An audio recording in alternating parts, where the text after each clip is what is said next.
So do you know what thumb-stopping Instagram posts are? Well, the term seems self-explanatory, but let's reduce the guess time.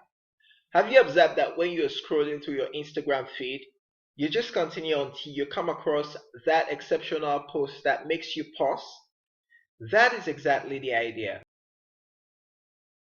It also means a thumb-stopping post is eye-catching or attention-grabbing.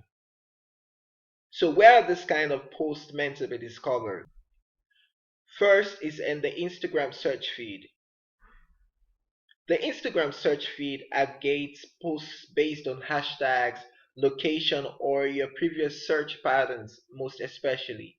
The second place you can find this kind of posts are in the Instagram news feed. Here, it is the posts of those that you follow you will find. Now let's flip this. It is only those that follow you that will find your post here.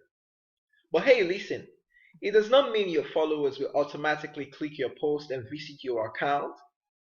There must be something exciting about your post for them to go that extra mile. And that is exactly what we want to discover in the next class.